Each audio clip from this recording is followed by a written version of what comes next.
So ayan guys.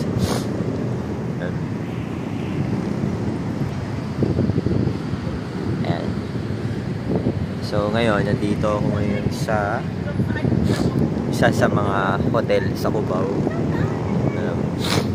It's part of the healing process na yun na nangyari over the past week. Yan, medyo nagre-relax tayo ng kaunti kasi para medyo sumaya-saya naman tayo. Yan, kalimutan yung problema. Yan. So, nandito tayo ngayon. Pero di ko napapangalanan yung hotel. Nandito tayo sa isang hotel sa Cubao, malapit sa hypermarket. So, ayan guys. Pasensyahan nyo na kung hindi ko kukunan yung pool area. Kasi may kasama tayo na mahalaga, taong mahalaga sa atin. So, quick update lang sa akin. Quick update lang. Medyo kahit pa paano, naiibsan yung sakit na nararamdaman. Ayan yung MRT guys, oh. Guys, MRT. Ayan. Ayan. Ito ang biyahe pa south. Ito naman yung biyahe ng MRT pa north.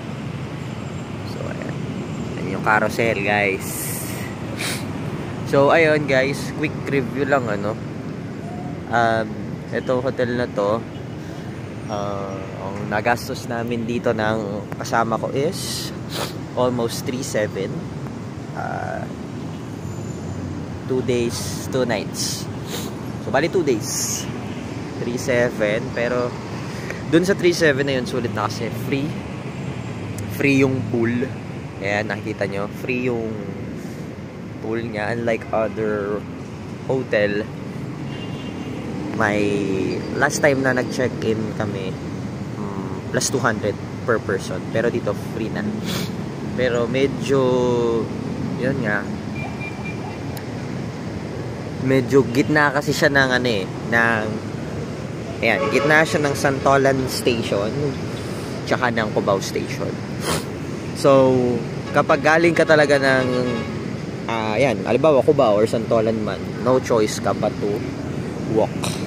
Kapag hindi ka nakachamba ng carousel kagaya niyan, kailangan mo talagang maglakad. Or maybe even ride a tricycle. Ride ka ng tricycle papunta dito sa may gas station, malapit sa hypermarket. Then, walking distance lang. Ang kagandahan nito guys kasi itong hotel na to, ang kagandahan niya is meron siyang 7-Eleven and hypermarket kung gusto niyo mag-groceries.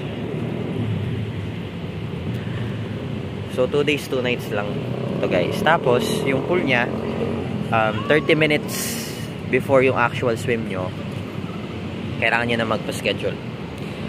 Kasi yun ang policy. And ang pool dito, 9 AM to 9 PM. So, ayan. Ayan, may ibang site. Ito, bandang Mandaluyong na to, guys. Ayan, ito yung Rami. So, dito bandang Cubao na. So, ayan guys, dito muna ako. I have to enjoy my time, spend my time with my loved one. So, part of the healing process. Love you guys.